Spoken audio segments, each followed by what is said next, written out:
Hello. Hello. I'm Trevor. It's Eleanor here. Oh, Trevor here. And we're Topocata. And we are Topocata. Oh, sorry, that's your job. Oh dear, I'm making a right old mess of this, aren't I? Really started. And Topocata is an animation studio based in Hertford, UK, and we specialise in our own style of animation using paper cutout. If you want to see more of our stuff, you can click a link in the description to topocata.com. Lovely. That's right. that done. Okay, that's out there on the way. Right, what are we talking about today, Alan? Today we're talking about sound effects. Sorry about that. What? Just demonstrating the whole process? They are very, very powerful, basically. No, that sounded wrong. That's the perfect thing to say after that sound effect. Yes, they are very, very powerful. They very make strong. the real difference. Yes, they do. So we're going to talk a little bit about the sound effects, how we create them, and not that one particularly, how we record them, so Yes, the devices that we use and the software that we use after that. And also we're going to talk a little bit about some of the stock audio that we get as well, and where we get that from. Yes. All of those things. Sounds All of good. those things. So where should we start? So I think we should start with the stock stuff. Okay. Yeah, let's get that one, because I'm going to say that's the most exciting bit, really, is it? It's not particularly most exciting To for talk us. about. Yeah. But basically, from our last podcast, we were talking about splitting the business, Mm-hmm. and we spoke about Topocata, which is our own style animation. Yes. And we spoke about Minitonic, which is when we animate other people's artwork for their website, social media, etc. Right, I see where you're going. And very often on the Minitonic side, we buy stock sound effects Yes. because it's more in keeping in style with that kind of animation, which is generally more sort of photographic or 3D or more realistic. More realistic sounds. Yeah. So we generally buy that in. Yeah, and a lot of them aren't that expensive. So we use a website called Pond5, and I'll put a link in the description. But we've always used that one. There are other ones available, and we're not getting sponsored, unfortunately. No. But that's the one that we've used. And I've always thought, actually, something else we should do is upload some of our own sound effects, and then we could start selling them. Yes, you can do that, because that's essentially, it's for purchasing and also selling. Yes. So, and it's not just restricted to sound effects. You can put music on there, and visuals. All sorts. And when you do buy from there, you get a license. You decide what kind of license you need, sort of commercial, whatever. Yes.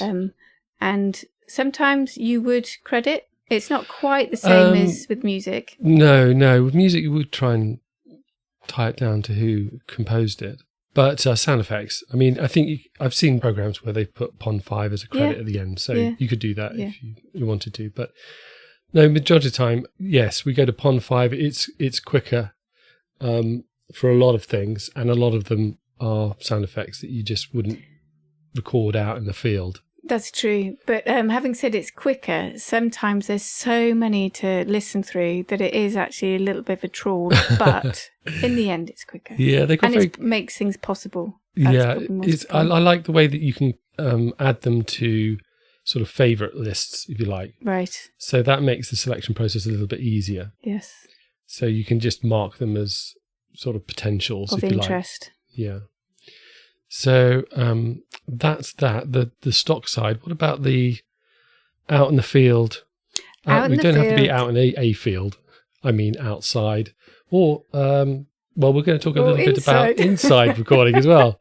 I've just realised. But so this is where it gets exciting, I think. That kind of Foley artist. I think, like all that, don't you? Yeah, I love it. I think when I was about 7, that's what I wanted to be. I don't know how I picked that out, the blue, but I want to be a Foley artist. Yeah.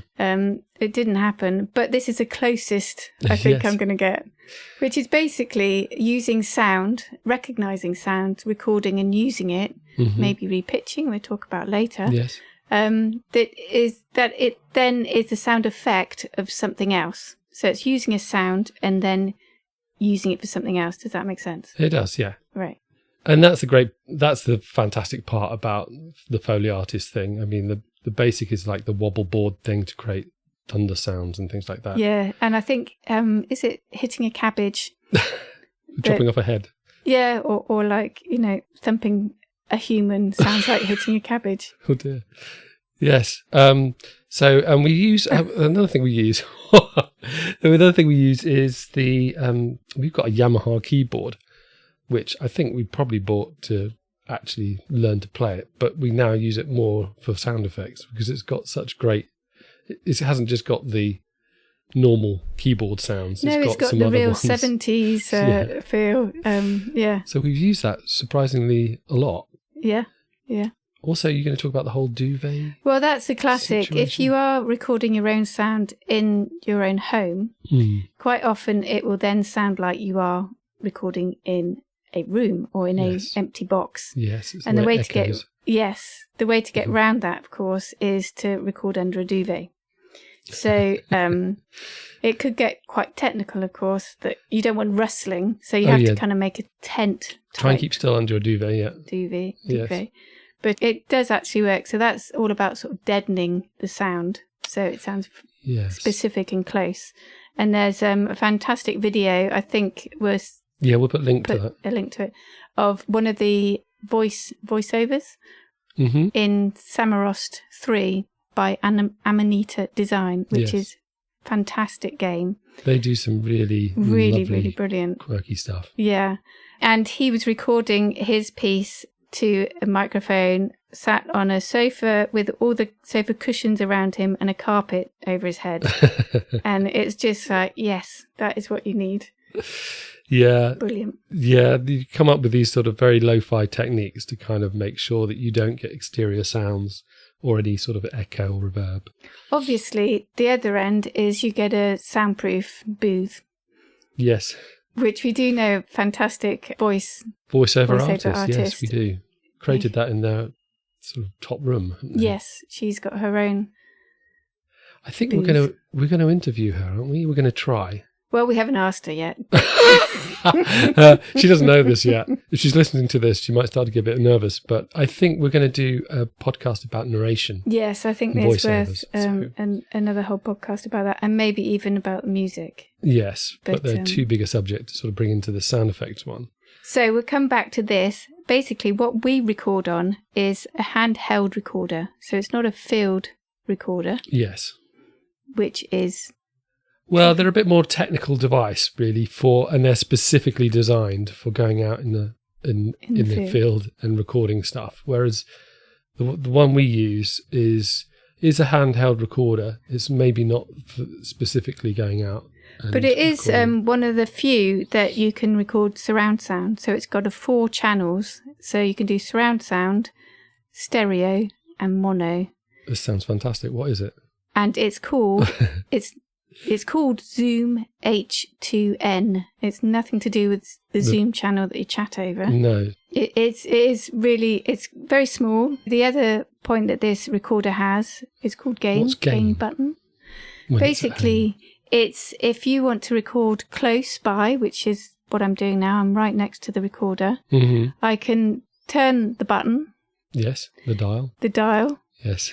So it picks up only my voice. So if there's something happening in the background, like traffic or church bells or dogs howling, we can hopefully tune that out by reducing the gain. Yes, dialing it down. Mm-hmm. Whereas if I was in the field and I wanted to record birdsong, for example, which is far off sound, I can turn that up, and it will then pick up sound from much further away. Yes, it's really useful. And that's seems to be more of a feature of recorders than it is of microphones. Yeah.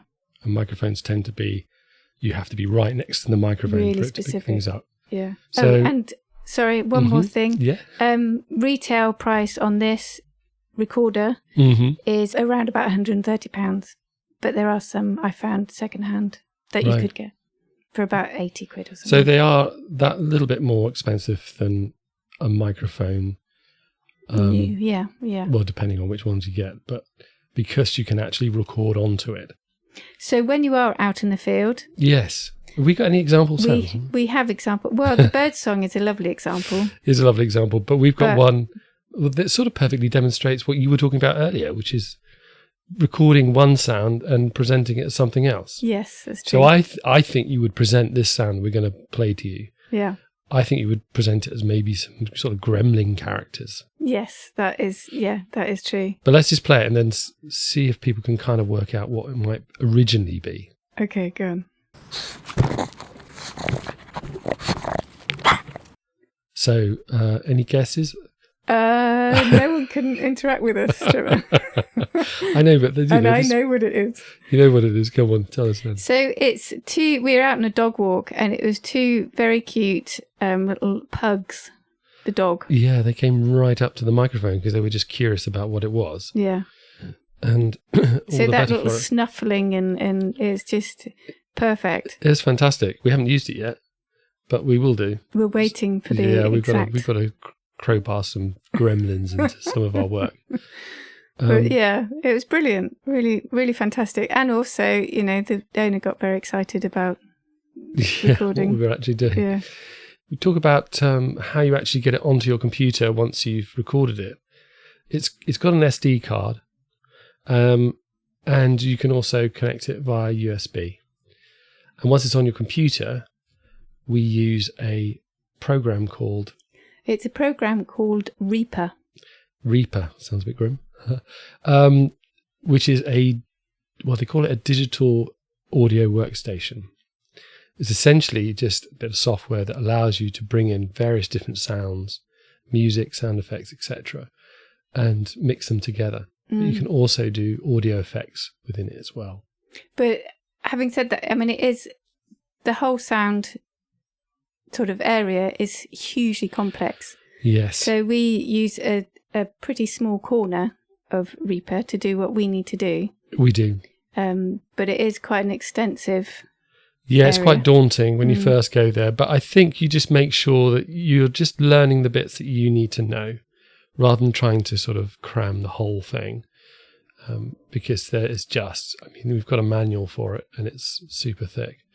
We'll put a link to it in the description. And I think you can...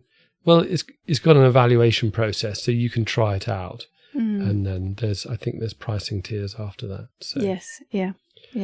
But it's a fantastic bit of software, and we've used it for repitching as well, haven't we? Yes, yeah. One examples actually of repitching is for a book we did called Gaddo's Gift, a book for children, and it had some bats in it, and we used dogs. I don't know, it's always to do with dogs. We use a dog's squeaky ball. It reflects our life a little bit there.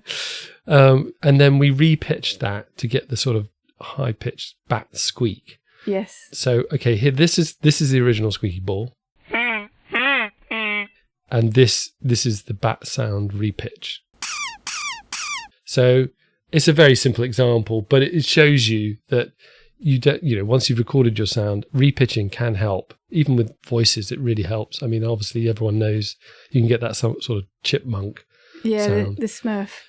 Yeah, we have used it a lot for voices, but obviously other sounds as well, just to sort of disguise what they originally were and make them a little bit more. It just takes it one more step. It does, yeah.